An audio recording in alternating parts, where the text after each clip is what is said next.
मुंबई द्रुतगती मार्गावरती 3 दिवसापूर्वी जो अपघात झाला, ज्याच्यामुळे 32 तास लोक हे वाहतूक कोंडीमध्ये अडकून पडलेले होते आणि प्रशासनाकडून त्याची फारशी दखल घेतली नाही, अशी चौफेर टीका केली जाते. वास्तविक हा अपघात रायगड जिल्ह्याच्या हद्दीमध्ये झालेला होता.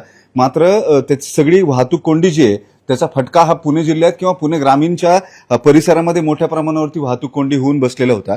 त्याच्यामुळे या सगळ्या प्रश्नावरती नागरिकांचे जे प्रश्न आहेत ते आम्ही जिल्हाधिकाऱ्यांना विचारले. थेट त्यांच्याशी बोलूया. सर, हा अपघात जो झाला त्याची वाहतूक कोंडी ही जवळपास 30 ते 32 तास लोक अडकून पडलेले होते. या सगळ्या चूक कुणाची आहे? प्रशासनाकडून ज्या पद्धतीच्या उपाययोजना होणं तात्काळ होणं गरजेचं होतं त्या झालेल्या दिसत नाहीयेत. केवळ जिल्हा प्रशासनच असं नाही, ज्यांच्या ताब्यामध्ये रस्ता आहे ते रस्ते महाविकास महामंडळ जे आहे त्यांच्याकडून सुद्धा इंटरव्हेन्शन द्यायला मधनं वाहतूक जी आहे ती वळवून घेणं अपेक्षित होतं.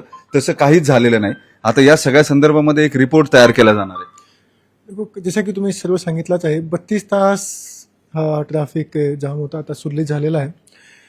याच्यामध्ये एक हायली वोलेटाईल लिक्विड घेऊन एक ट्रक चालला होता आणि ते टर्न घेताना प्रायमरी असा दिसतो आहे की जे मॅक्सिमम स्पीड जशी असली पाहिजे त्याच्यापेक्षा जास्त स्पीडने चालला होता आणि म्हणून ते त्या ठिकाणी पलटी झाली. आणि ते पलटीच्या ठिकाणी या पद्धतीचं होतं की त्याच ठिकाणी आमचा एक्झिट पॉईंट होता मुख्य, जे आम्ही नेहमी वापर करतो ट्रॅफिक सुरळीत करायला.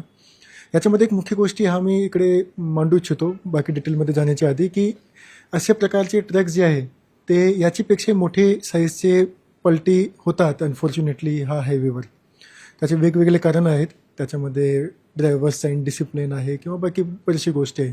पण नेहमी त्या भागाचं जे प्रशासन आहे, नॅशनल हायवे पेट्रोलिंग डिपार्टमेंट आहे, बाकी लोक आहेत, ते लेस दॅन 30 मिनिट्समध्ये म्हणजे 30 मिनिटाची पेक्षा कमी कालावधीमध्ये रिस्पॉन्ड करून त्या ट्रकला आणि ते व्हेकलला साईडला घेतात आणि ट्रॅफिक जे आहे ते सुरळीत करून देतात.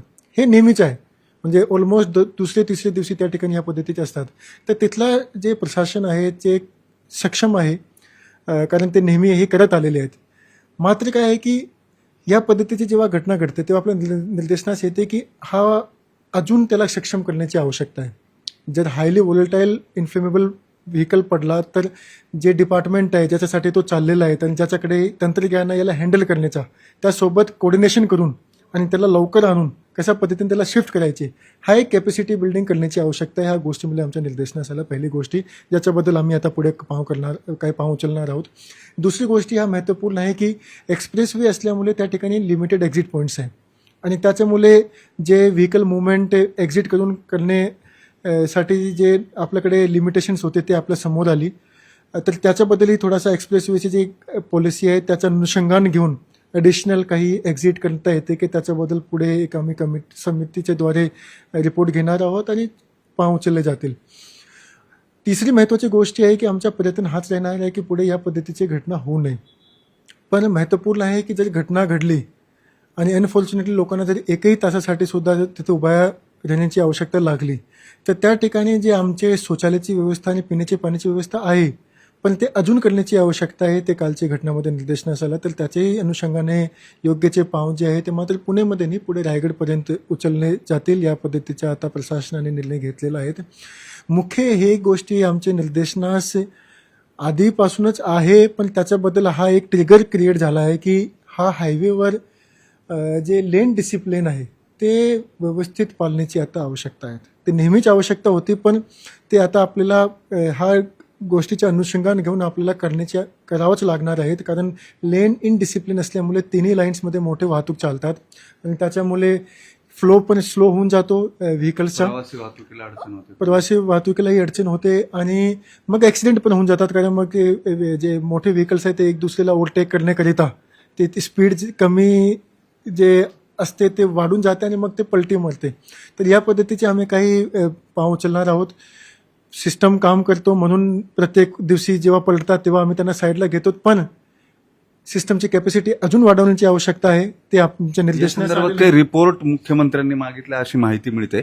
तर नेमकं काय म्हणजे एकत्रित रिपोर्ट दिला जाईल, तुम्ही रायगड जिल्हाधिकारी की दोन्हीकडचे वेगळे वेगळे? आम्ही काय करणार की एकच टीमद्वारे याच्या कम्प्लीट परिसराचा एक सर्वे करून घेणार आणि परिसरची पेक्षा हा इन्सिडेंटचा सर्वे करून घेणार आणि त्याच्यामध्ये क्रोनॉलॉजिकली काय काय घडला, त्याच्यामध्ये काय लूप होल्स आणि लॅकुनाज होते त्याच्यामध्ये काही चेंजेस केले पाहिजे आणि अजून जास्त कोऑर्डिनेशन कशा पद्धतीने सर्व म्हणजे पेट्रोलिंग डिपार्टमेंट असो, हायवे डिपार्टमेंट असो, MSRDC असो किंवा ज्याचे ट्रक चाललेला ते पडला तर त्याचे टेक्निकल लोक आपल्याकडे लवकर येऊन कशा पद्धतीने केला पाहिजे त्याचे रिपोर्ट घेतले जाईल आणि त्याच्या अनुषंगाने त्याच्यामध्ये पुढे सुधारणा केली जाईल जेणेकरून या पद्धतीची घटना परत होऊ नये.